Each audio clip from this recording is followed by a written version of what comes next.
Hello guys, तो हमारे animation channel पे आप लोगों का स्वागत है। आज हम आ गए हैं डीमन स्लेयर के एक और नए एपिसोड के साथ और आज के एपिसोड का नाम होने वाला है लाभ हासिरा मित्सुरी कानरोजी। अगर आपने इसके पहले वाले एपिसोड अभी तक नहीं देखे हैं तो जल्दी जाके देख लो, जिसका लिंक आपको डिस्क्रिप्शन में मिल जाएगा। तो एपिसोड के शुरुआत में हम मित्सुरी को देखते हैं जो नेजुको और गेन्या को बचाने के लिए 6 डीमन से लड़ रहा है। वो जुआकुटेन से उन दोनों को छोड़ने के लिए कहती है, लेकिन जुआकुटेन उसकी बेइज्जती करते हुए कहता है, अपना मुंह बंद करो। इस दुनिया में सिर्फ एक ही शख्स है जो मुझे ऑर्डर दे सकता है। ये सुनकर मित्सुरी को बुरा लगता है और वो सोचती है कि ये डीमन दिखने में उसके छोटे भाई की उम्र की जितना है। फिर उसे याद आता है कि सभी डीमन जैसे दिखते हैं वो लोग उससे कई ज्यादा बड़े होते हैं। फिर जुहाकुटेन अपना ड्रम बजाता है और मित्सुरी पर अटैक कर देता है। मित्सुरी फिर लव ब्रीदिंग का third form cat love shower का इस्तेमाल करती है और बहुत ही आराम से उन डीमंस के हमले को काट देती है। ये देखकर तानजीरो चौंक जाता है। वो सोचता है कि मित्सुरी की तलवार बहुत ही फ्लेक्सिबल है, इसे जिसने भी बनाया होगा वो बहुत ही कमाल का कारीगर होगा। और उससे भी ज्यादा कमाल तो मित्सुरी है जो उस तलवार को चला रही है। अब मित्सुरी पर एक ड्रैगन हमला कर देती है और मित्सुरी उस पर लव ब्रीदिंग का सेकेंड फॉर्म यूज करके उसे काट देती है। तभी फिर से उस पर एक दूसरा ड्रैगन हमला कर देती है और मित्सुरी फिर से लव ब्रीदिंग का 6 फॉर्म यूज करके उसे रोक देती है। अब ये देखकर जुहाकुटेन चौंक जाता है। इसके बाद वो अपना blood demon art countless striking trees का इस्तेमाल करती है, जिससे बहुत सारे ड्रैगन एक साथ मित्सुरी पर हमला कर देती है। ये देखकर मित्सुरी भी थोड़ा सा घबरा जाती है, लेकिन वो लव ब्रीदिंग का 5th फॉर्म यूज करती है और सभी ड्रैगन्स को एक साथ काट देती है। फिर वो आगे बढ़ के जुआकुटेन की गर्दन काटने की कोशिश करती है। ये देखकर तांजीरो उससे कहता है कि वो डीमन की मेन बॉडी नहीं है, उसे मारने से कोई फायदा नहीं होगा। डीमन की मेन बॉडी उस लकड़ी के अंदर छुपा हुआ है। मित्सुरी ये सुन लेती है, लेकिन तभी जुआकुटेन मित्सुरी पर कॉम्प्रेस साउंड वेव का एक हमला कर देता है, जिससे मित्सुरी जमीन पर गिर जाता है। जुआकुटेन को यकीन नहीं होता कि इतनी पावरफुल अटैक करने के बाद भी मित्सुरी की बॉडी ठीक है और वो अभी भी जिंदा है। उसे समझ आ जाता है कि मित्सुरी जितना दिखती है वो उससे कई ज्यादा ताकतवर है। जुआकुटेन डिसाइड करता है कि वो मित्सुरी को खा लेगा, जिससे उसकी ताकत भी बढ़ जाएगी। लेकिन सबसे पहले वो मित्सुरी की गर्दन को उखाड़ देगा और ये सोचते हुए वो मित्सुरी को पंच करने के लिए आगे बढ़ता है। अगले सीन में हमें मित्सुरी की पास सीन दिखाया जाता है, जिसमें एक लड़का मित्सुरी से कहता है, तुमसे तो कोई भालू सुअर या सांडी शादी करेगा। तुम्हारे बालों का रंग भी बहुत ही अजीब सा है। अगर मैंने तुमसे शादी कर लिया तो मेरे बच्चे के बाल भी ऐसे ही अजीब से होंगे। ये बोलकर वो लड़का उससे शादी तोड़ देता है। हम देखते हैं बचपन से ही मित्सुरी बहुत ताकतवर थी। जब उसकी मम्मी प्रेग्नेंट थी तब मित्सुरी उसकी मम्मी की हेल्प करने के लिए एक बड़ा सा पत्थर उठा लिया था। उसे बचपन से ही खाना बहुत पसंद था। उसने 3 सुमो रेसलर्स को खाने के कंपटीशन में हरा दिया था। यहाँ तक कि उसने उन 3 लोगों को पंजे लड़ाने के मुकाबले में भी हरा दिया था। लेकिन जैसे जैसे मित्सुरी बड़ी होती है उसे एहसास होती है कि वो बाकी लड़कियों से अलग है। एक रात वो अपनी मम्मी से पूछती है कि क्या मेरी शादी कभी हो पाएगी? मैं बाकी लड़कियों से ज़्यादा स्ट्रॉन्ग हूँ, बाकियों से बहुत ज़्यादा खाती हूँ और मेरे बालों का रंग भी बहुत अलग है। जिस पर उसके पापा उसे कहता है कि कोई बात नहीं, तुम हमेशा हमारे साथ रह सकते हो। मित्सुरी की शादी टूट जाने के बाद से वो अपनी सच्चाई छुपाने लगती है। वो अपने बालों में डाई लगाना शुरू कर देती है और खाना भी कम खाने लगता है, जिससे वो कमज़ोर दिखने लगता है। इसके बाद एक आदमी मित्सुरी से शादी करने के लिए मान जाता है, पर मित्सुरी सोचती है, क्या ये सही है? वो पूरी ज़िंदगी ऐसे अपनी पहचान छुपा के नहीं जी सकती। क्या ऐसी कोई जगह नहीं है जहाँ उसे अपनी पहचान छुपानी ना पड़े? क्या ऐसी कोई नहीं है जो उसे ऐसे ही प्यार करे? ये सही नहीं है और अब वो झूठ नहीं बोल सकती। उसके बाद हम प्रेजेंट में आते हैं, जहाँ मित्सुरी को होश आ जाती है और वो देखती है नेजुको, तांजीरो और गेन्या उसे जुआकुटेन के हमले से बचा रही है।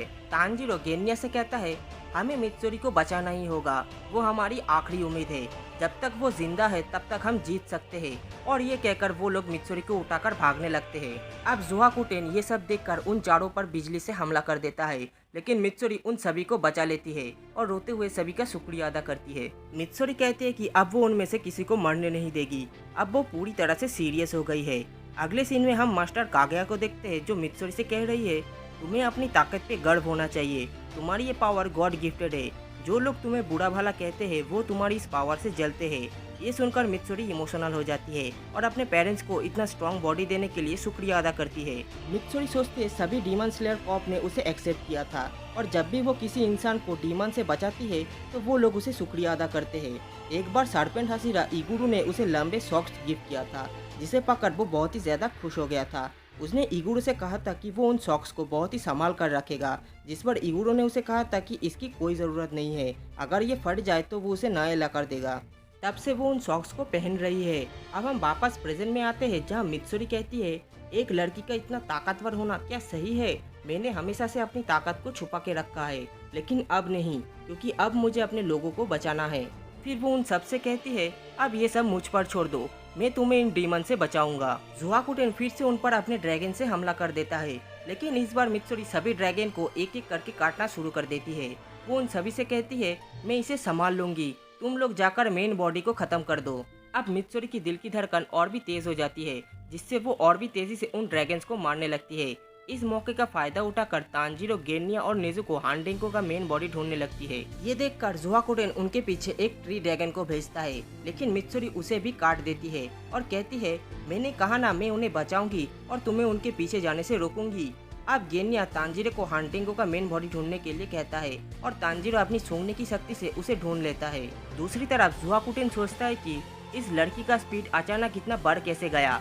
उसके बाद हम मित्सुरी की गर्दन पर एक डीमन स्लेयर मार्क देखते हैं और इसी की वजह से मित्सुरी का स्पीड इतना बढ़ गया था। अब जुआकुटेन सोचता है कि क्या ये मार्क उसकी गर्दन पे पहले से ही था? इस लड़की की वजह से मैं उन बच्चों पर हमला नहीं कर पा रहा हूँ, लेकिन कोई बात नहीं, कुछ ही देर में वो लड़की थक जाएगी, क्योंकि इंसान हमेशा नहीं लड़ सकते और उनकी एक लिमिट होती है। दूसरी तरफ तांजीरो, नेजुको और गेनिया हांटिंगो के मेन बॉडी तक पहुंच जाते हैं और उस पेड़ को काटने की कोशिश करते हैं। तभी वो पेड़ उन सभी को हवा में ले जाता है, जिसकी वजह से वो लोग उस पेड़ पे हमला नहीं कर पा रहे थे। फिर गेनिया उस पेड़ को अपने दांतों से काटने लगता है, जिसे देखकर तांजीरो कहता है, इसे खाकर तुम्हारा पेट खराब हो जाएगा। अब हमें पता चलता है कि गेनिया अगर किसी डीमन को खा लेता है तो थोड़ी देर के लिए उस डीमन का पावर उसके अंदर आ जाता है। जितना पावरफुल डीमन को वो खाएगा, उतना जल्दी वो अपने आप को हील कर पाएगा। हम देखते हैं गेनिया उस पेड़ को अपने दांतों से अलग कर देता है, जिससे उसकी ऊपरी हिस्सा नीचे गिर जाता है। अब तांजीरो अपने ब्लेड से उसे काटने की कोशिश करता है, लेकिन उस पेड़ की टहनियाँ तांजीरो पर हमला करने लगता है। फिर नेजुको अपने ब्लड डीमन आर्ट की मदद से उस पेड़ को जला देती है और तांजीरो हिनाकामी काकुरा का इस्तेमाल से उसे बीच से काट देता है। लेकिन उन लोगों को पेड़ के अंदर हांटिंगो का मेन बॉडी नहीं मिलती, तो वो लोग आसपास उसे ढूंढने लगते हैं। तभी तांजीरो को हांटिंगो दिख जाता है, जो उनसे दूर भाग रहा था। तांजीरो चिल्ला के कहता है, तुम अपनी जिम्मेदारियों से नहीं भाग सकते, तुमने जितने भी बुरे काम किए हैं तुम्हें उनकी जिम्मेदारी लेनी होगी और उसकी सजा भुगतनी पड़ेगी। अब ये सुनकर हांटिंगो को किसी की बात याद आ जाती है, जो उससे कह रहा है, तुम्हारे किए का सिर्फ तुम जिम्मेदार हो, दो मुंह वाले झूठे कहीं के। हांटिंगो फिर रोते हुए कहता है कि जब से मैं पैदा हुआ हूँ तब से मैंने किसी को झूठ नहीं कहा। मैं एक अच्छे दिल का कमज़ोर इंसान था, लेकिन किसी को भी मेरे लिए हमदर्दी नहीं है। अब ये सब कहते हुए वो फिर से भागने लगता है और तांजीरो और नेजुको भी उसका पीछा करने लगता है। तभी गेन्या एक बड़ा सा पेड़ उठाकर हांटिंगो की तरफ फेंक के मारता है, लेकिन हांटिंगो उससे बच जाता है। अब नेजुको हांटिंगो पर छलांग मारती है और इसी के साथ ये वाली एपिसोड यहीं पर खत्म हो जाता है। तो दोस्तों, मित्सुरी की पार्ट स्टोरी आप लोगों को कैसी लगी कमेंट करके ज़रूर बताना, और वीडियो पसंद आए तो लाइक एंड शेयर कर देना। चैनल पे नए हो तो चैनल को सब्सक्राइब ज़रूर कर लेना। मिलते हैं अगले हफ्ते एक और नई एपिसोड के साथ।